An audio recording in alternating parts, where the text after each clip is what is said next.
बच्चों को तो अभी स्कूल ऐसा लगता होगा कि जेल लगती होगी, लेकिन नहीं बच्चों, जब आप स्कूल से जाओगे ना तो एक स्कूल की मेमोरी होगी जो आपको याद रहेगी। बाकी तो इतना स्ट्रगल आ जाएगा ना लाइफ में कि मतलब जीना भी कई बार बहुत भारी लगता है। कई बारी मेमोरीज़ बनाओ, टीचर से बहुत प्यार से बात करो प्लीज़। टीचर एक ऐसा इंसान होता है जो मतलब एक ऐसा प्रोफेशन सिर्फ टीचिंग का है कि जो टीचर ही चाहता है कि मेरे बच्चे ना मुझसे आगे जाएं। यस, मैं भी अपने बच्चों से बहुत प्यार करती हूँ। कुछ बच्चों को मैंने डांटा भी होगा, लेकिन एक टीचर जब डांटता है बच्चे तो उसके पीछे ना एक रीज़न होता है ताकि आप आगे बढ़ो। तो इतना अपनापन फील हो रहा था क्योंकि मेरी जो सिचुएशन है उसमें मुझे प्यार की बहुत ज़्यादा ज़रूरत है, इमोशनल अटैचमेंट की बहुत ज़्यादा ज़रूरत है। और वो पता है, जब मैं क्लासेस भी लेती थी, मैम आप इतनी तेज़ मत बोलो, मैम शांति से बोलो आप, मैम मतलब जैसे मुझे उनको डांटना चाहिए वो मुझे डांटते थे। क्योंकि कुछ बच्चे होते हैं बोलते रहते हैं, चुप नहीं होते, तो उनको चिल्ला के बोलना पड़ता है थोड़ा कीप क्वाइट वगैरह। तो कहते थे मैम आप चिल्लाओ मत, आप बैठ के पढ़ाओ, आप बोर्ड पे मत लिखो, आप खड़े मत रहो ज़्यादा। ओह माय गॉड, कभी कभी ये मेरी माँ बन जाती थी। को यही बोलना चाहूँगी कि आप लोगों पे बहुत बड़ी रिस्पॉन्सिबिलिटी है आपके कंधों पे, और कुछ भी काम करो लाइफ में, कुछ भी काम करो, एक बार अपने मम्मी पापा को दिमाग में रख के सोचना देखना कि जो आप ये काम कर रहे हो क्या इनसे उनको प्राउड फील होगा या उनकी नज़रें नीची होंगी।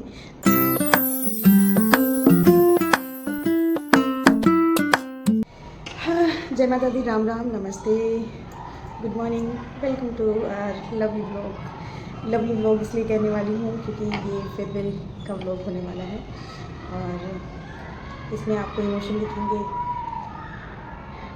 अटैचमेंट दिखेगी और बहुत सारे आंसू भी दिखेंगे। तो ये स्कूल मेरा 10th तक का है, अभी सीनियर सेकेंडरी बन जाएगा, ये अभी सेकेंडरी तक का है। तो मैं यहाँ पे फेब में आई थी, तो न्यू सेशन अप्रैल में आया। 10th ए मेरे पास आई थी, उनके पास थी। तो इस पूरे स्कूल में तो पूरे स्कूल में बेस्ट क्लास थी वो इस सेशन की। हर फील्ड में बेस्ट थी, चाहे मतलब जितने भी गेम होते थे। जैसे मैं पुराने वाले स्कूल में थी ना, तो वहाँ पे 10th को अलाउ नहीं किया जाता था कंपटीशन वगैरह में, लेकिन यहाँ पे 10th क्लास में ही इतना टैलेंट होता था कि हमें मजबूरन 10th क्लास के ही बच्चों को आगे रखना पड़ता था। और वो जिस भी कंपटीशन में जाते थे उसमें कुछ ना कुछ पोजीशन तो आती थी, चाहे वो फर्स्ट ले लो, सेकंड ले लो, थर्ड ले लो। और गेम का कंपटीशन हो या साइंस का हो, एसएसटी का हो, टीएलएम का हो, डांस का हो, सिंगिंग का हो, ग्रुप सॉन्ग का हो, ग्रुप डांस का हो, तो हर चीज़ में उन्होंने अपनी पोजीशन हासिल की है। बहुत ही टैलेंटेड बच्चे, और पूरी क्लास ही अच्छी थी। लेकिन होता है ना, कुछ बच्चे दिल के बहुत ज़्यादा करीब हो जाते हैं, तो उनमें से कुछ बच्चे हैं, जैसे लतिका है, दिया है, अंजलि है, जानवी है, स्मोली है, अंशिका है, और बहुत सारे हैं, इच्छा है, मानसी है। तो जिनका नाम नहीं ले रही हूँ वो भी दिल के बहुत करीब हैं, अनोखी है। तो कुछ बच्चे होते हैं ना कि जो इतना स्पेशल फील करा देते हैं कि मतलब आप इतना ब्लेस फील करते हो कि इसमें हो एक कंट्रोल। फेयरवेल के बाद मेरा ये हाल होता है, हर साल होता है, हर साल। जैसे मैंने एक ना इंस्टा पे इन्हीं की एक वीडियो डाली हुई थी, तो उसमें मेरी प्यारी सी स्टूडेंट जो फर्स्ट बैच, जब मेरी जो धर्मपुरा में लगी थी, वो उसका फर्स्ट बैच, रेणु सती नाम है उस बच्ची का। तो उसने बोला कि मैम ये पल दोबारा नहीं आएंगे, याद आएंगे ये पल, ऐसा करके मैंने सॉन्ग लगा रखा है वीडियो पे। तो उसने बोला कि मैम ये पल दोबारा नहीं आएंगे, दोबारा लौट के नहीं आते हैं। ऑब्वियस है, हम अपनी लाइफ में बहुत बिजी हो जाते हैं, रिस्पॉन्सिबिलिटी आ जाती है। स्कूल लाइफ ही एक ऐसी लाइफ होती है जो बेफिक्र होकर हम जीते हैं, है ना। ये आप लोग भी रिलेट कर पाओगे जो बड़े लोग देख रहे होंगे ये व्लॉग। और बच्चों को तो अभी स्कूल ऐसा लगता होगा कि जेल लगती होगी, लेकिन नहीं बच्चों, जब आप स्कूल से जाओगे ना तो एक स्कूल की मेमोरी होगी जो आपको याद रहेगी। बाकी तो इतना स्ट्रगल आ जाएगा ना लाइफ में कि मतलब जीना भी कई बार बहुत भारी लगता है। तो अपनी जो स्कूल लाइफ है वो दिल खोल के जियो, दिल खोल के, इन द सेंस ये नहीं कि मतलब फालतू चीज़ें करो, नो, पढ़ाई करो और अच्छे अच्छे दोस्त बनाओ, दोस्तों के साथ प्यारी प्यारी मेमोरी बनाओ जो आपकी लाइफ टाइम तक याद रहेंगी, क्योंकि मेमोरीज़ ही रहती हैं एट द एंड हमारे पास। और प्यारी प्यारी मेमोरीज़ बनाओ। टीचर से बहुत प्यार से बात करो प्लीज़। टीचर एक ऐसा इंसान होता है जो मतलब एक ऐसा प्रोफेशन सिर्फ टीचिंग का है कि जो टीचर ही चाहता है कि मेरे बच्चे ना मुझसे आगे जाएं। कोई भी प्रोफेशन ले लो तो उसमें सब आपको नीचे की तरफ खींचेंगे कि अगर आप उनसे आगे जाओगे तो वो आपको पीछे की तरफ करेंगे, लेकिन एक टीचर होता है जो चाहता है कि मेरे जो स्टूडेंट हैं वो मेरे से ऊपर जाएं, मेरे से आगे जाएं। तो प्लीज़ रिस्पेक्ट योर टीचर। और 10th के लिए क्या ही बोलूँ, मैं सामने नहीं बोल पाती हूँ क्योंकि मैं बहुत इमोशनल हो जाती हूँ। ये मेरे बच्चे जो मेरे पहले वाले बच्चे हैं उनको भी पता है और अभी वालों को भी पता है, क्योंकि मैं ज़्यादा फेस नहीं कर पा रही थी उनको। कल बोला भी गया था कि आके बोलो, लेकिन मुझसे नहीं बोला जाता है उनके सामने, मैं रोने लग जाती। तो मुझे ये था कि मैं तुम लोगों के लिए व्लॉग में बोल दूँगी। तो डियर 10th क्लास, आपने मुझे बहुत स्पेशल फील कराया है। और कुछ बच्चे तो मतलब जब एंड में स्टार्टिंग से जिन बच्चों का नाम लिया वो तो स्टार्टिंग से अटैच थे, लेकिन कुछ बच्चे अभी कुछ ज़्यादा ही अटैच हो गए। और हमें नहीं पता कि हमारी छोटी छोटी बातें उनको इतना मतलब अभी परसों हर बच्चा आके बता रहा था, अपना एक्सपीरियंस बता रहा था, टीचर का बता रहा था कि कौन सी बात उनको बुरी लगती थी, कौन सी बात अच्छी लगती थी, जो हम रियलाइज़ भी नहीं करते हैं। और वो बच्चे मतलब उन बातों को पकड़ के और फिर वो क्या क्या सोच लेते हैं वो पता चला हमें। तो मेरे बारे में तो थैंक गॉड अच्छा ही बोला। तो मैं थोड़ी इमोशनल भी हो गई थी। और कुछ बच्चे इतना स्पेशल फील कराते हैं। तो अभी रिसेंटली कुछ बच्चे जो मतलब पूरे साल से स्टडी वगैरह जो एवरेज स्टूडेंट है उन्होंने इतना प्यार लुटाया मेरे पे। मैंने बोला ये तुम जा रहे हो इसलिए कर रहे हो या फिर सच में इतना प्यार उमड़ रहा है मेरे लिए? तो वो कहते हैं कि नहीं मैम, हमारी हिम्मत नहीं होती है बस, लेकिन हम आपसे बहुत प्यार करते हैं। तो यस, मैं भी अपने बच्चों से बहुत प्यार करती हूँ। कुछ बच्चों को मैंने डांटा भी होगा, लेकिन एक टीचर जब डांटता है बच्चे तो उसके पीछे ना एक रीज़न होता है ताकि आप आगे बढ़ो। तो किसी भी टीचर की डांट का दिल पे मत लो, क्योंकि कई टीचर्स का आपने दिल पे ले रखा था, और मैं नाम नहीं बताना चाहूँगी क्योंकि आप लोगों ने भरोसा करके बताया है हम लोगों को। तो उन्होंने ना आपकी भलाई के लिए आपको डांटा है।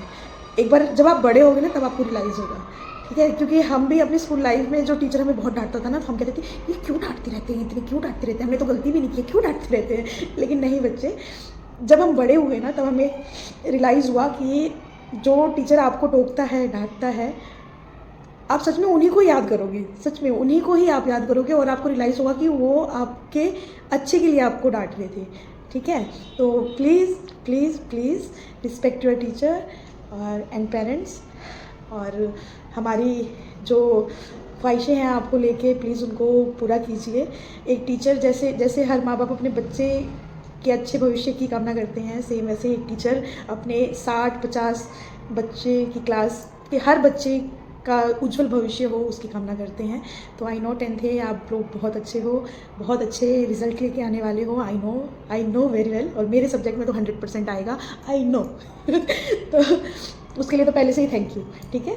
और दूसरे स्कूल में जाओगे, हमारे ये होता है ना कि लड़कियां अपने घर से जाती हैं तो जैसे माँ बाप बोलते हैं कि वहाँ जाके हमारी इज्जत रखना, तो प्लीज़ वहाँ जाके हमारी इज्जत रखना।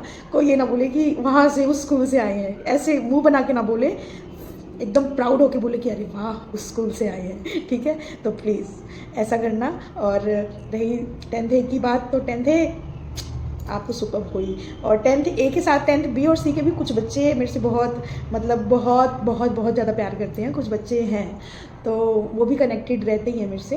तो हालांकि मैं B C में ज़्यादा गई नहीं हूँ, तो इतना मुझे उनका नाम वाम नहीं पता, लेकिन बाई फेस मुझे पता है जो बच्चे मुझे बहुत प्यार करते हैं। तो अच्छा रहा एक्सपीरियंस आप लोगों के साथ। 1 साल ही हुआ, लेकिन 1 साल में भी बहुत ज़्यादा कनेक्टेड हो गए थे। कुछ बच्चे और भी हैं, स्मृति है, भूमिका है, और तान्या है, तनु है, तमन्ना है। भाई देखो सबका नाम मुझे याद है, ठीक है? 45 बच्चे हैं, 45 के 45 बच्चों का नाम लेना थोड़ा इम्पॉसिबल होगा इस व्लॉग में। तो each and every student, I love you all and I wish you all the best for your future, and I know I know you make us so so so so so proud. तो अब मैं क्या बोलूँ कल जब आप लोग हग कर रहे थे तो इतना अपनापन फील हो रहा था, क्योंकि मेरी जो सिचुएशन है उसमें मुझे प्यार की बहुत ज़्यादा ज़रूरत है, इमोशनल अटैचमेंट की बहुत ज़्यादा ज़रूरत है। और वो पता है, जब मैं क्लासेस भी लेती थी, मैम आप इतनी तेज़ मत बोलो, मैम शांति से बोलो आप, मैम मतलब जैसे मुझे उनको डांटना चाहिए वो मुझे डांटते थे, क्योंकि कुछ बच्चे होते हैं बोलते रहते, चुप नहीं होते, तो उनको चिल्ला के बोलना पड़ता है थोड़ा कीप क्वाइट वगैरह। तो कहते थे मैम आप चिल्लाओ मत, आप बैठ के पढ़ाओ, आप बोर्ड पे मत लिखो, आप खड़े मत रहो ज़्यादा। ओह माय गॉड, कभी कभी ये मेरी माँ बन जाती थी कभी कभी छोटी बहन बन जाती थी, कभी कभी मेरी बेटी बन जाती थी। तो yes, I love you 10th A, I love you so much. I wish आपका फ्यूचर बहुत ही अच्छा रहे और आप ऊंचे ऊंचे मुकाम पे पहुँचो। और यस, भूलने तो नहीं दूंगी मैं खुद को जानी तुम मुझे भूलने की भी कोशिश करोगे तब भी मैं तुम्हें भूलने नहीं दूंगी क्योंकि आपको मेरी वीडियोस देखने को मिलती रहेंगी। और लव यू ऑल, बाय। ज़्यादा नहीं बोल सकती, अभी मैं रोना स्टार्ट करूँगी तो भी मेरे को डांट पड़ जाएगी इन लोगों से कि आप क्यों रोते हो इतने इनसे तो पड़ेगी, जो जा चुके हैं बच्चे उनसे भी पड़ेगी, तो मैं रोना नहीं चाहती हूँ। और लास्ट में आप सबको यही बोलना चाहूँगी कि आप लोगों पे बहुत बड़ी रिस्पॉन्सिबिलिटी है आपके कंधों पे, और कुछ भी काम करो लाइफ में, कुछ भी काम करो, एक बार अपने मम्मी पापा को दिमाग में रख के सोचना देखना कि जो आप ये काम कर रहे हो क्या इनसे उनको प्राउड फील होगा या उनकी नज़रें नीची होंगी। तो प्लीज़ इस चीज़ का ध्यान रखना, जिस बात से अगर आपके मम्मी पापा को नज़रें चुरानी पड़े, प्लीज़ वो कभी मत करना, कभी भी मत करना। और जिस बात से उनको फ़क्र हो और जब वो चले तो बोले कि हाँ ये तो उसके पापा हैं, ये तो उसकी मम्मी है, और ये चीज़ लोग फ़क्र से बोले, प्राउड के साथ बोले, तो वही काम करना। एंड आई नो आप सब वही काम करोगे जिसको आपके मम्मी पापा, आपके आस पड़ोस वाले, आपके टीचर अप्रिशिएट करेंगे। तो love you all, bye. And yes, मिलते रहना, भूल मत जाना अपनी किरण मैम को। ओके, बाय बाय बच्चों, take care, love you all the best.